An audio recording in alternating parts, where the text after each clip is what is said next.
नागपूरमध्ये तिसऱ्या दिवशी सुद्धा संचारबंदी कायम आहे। उपराजधानी नागपूरमध्ये आजही तणावपूर्ण शांतता आहे। संचारबंदी असलेल्या भागातील शाळा, दुकानं, महाविद्यालय आज बंद असतील। प्रशासनाकडून विद्यार्थ्यांची ऑनलाईन शिकवणी सुरू आहे। स्थानिक व्यापाऱ्यांकडून संचारबंदी उठवण्याची मागणी मात्र केली जाते। नागपूरमध्ये 11 ठिकाणी संचारबंदी कायम आहे।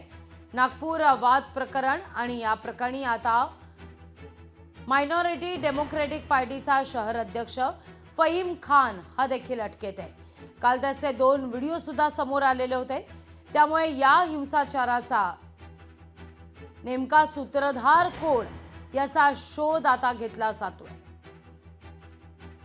या सगळ्या विषयी अधिक माहिती घेऊया आपले प्रतिनिधी ज्ञानेश्वर पवार यांच्याकडून। ज्ञानेश्वर, आजही संचारबंदी कायम आहे बहुतांश ठिकाणी नागपूरमध्ये तिसऱ्या दिवशी, त्यामुळे तणावपूर्ण शांतता, काय अधिक माहिती आहे?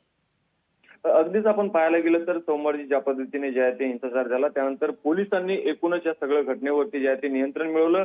सद्यस्थितीमध्ये नागपूर शहरामध्ये तणावपूर्ण शांतता जरी असली तरी आज तिसऱ्या दिवशी देखील संचारबंदी कायम ठेवण्याचा निर्णय जे आहे ते नागपूरच्या पोलीस आयुक्तांनी घेतलेला आहे।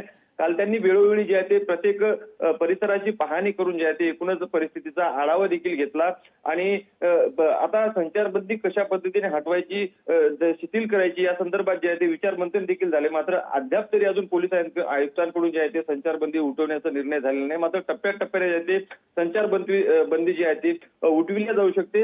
आणि सोबतच काल जर आपण पाहायला गेलं तर मायनॉरिटी डेमोक्रेटिक पार्टीचा शहर अध्यक्ष फहीम खान जो आहे तो पोलिसांच्या अटकेत आल्यानंतर त्याचे काही व्हिडिओ जे आहेत ते समोर आले। त्यामुळे हिंसाचाराचा मुख्य सूत्रधार तोच आहे की काय अशी चर्चा देखील या ठिकाणी सुरू झाली। तर त्या अँगलने आता पोलिसांचा तपास देखील एकूणच सुरू आहे आणि संचारबंदी असल्याने जवळपास 11 पोलीस ठाण्याच्या हद्दीमध्ये जी आहे ती संचारबंदी करण्यात आलेली आहे। त्यामुळे मोठ्या प्रमाणामध्ये त्या परिसरातील सर्व शाळा ज्या आहेत ते बंद आहे। त्यामुळे शाळा बंद जरी असल्या तरी आता विद्यार्थ्यांच्या सुरक्षेच्या दृष्टिकोनातून विद्यार्थ्यांना शाळेमध्ये येण्यासाठी मनाई करण्यात आलेली आहे। मात्र शालेय शिक्षण प्रशासनाकडून जे आहे ते विद्यार्थ्यांना आता ऑनलाईन जे आहे ते शिक्षण दिलं जात आहे आणि एकूणच संचारबंदी असल्या कारणाने स्थानिक जे व्यापारी आहेत त्यांचं देखील मोठ्या प्रमाणामध्ये जे आहे ते या ठिकाणी नुकसान होत आहे। तर त्यांचा टाहो असा आहे की लवकरात लवकर संचारबंदी हटवावी। दिवसभर शांतता असल्यामुळे लक्षात येतोय। ज्ञानेश्वर, तुर्तास धन्यवाद तुम्ही दिलेल्या एकूण असे सविस्तर माहिती करता। लोकशाही मराठी ऐका, पहा, जागरूक रहा।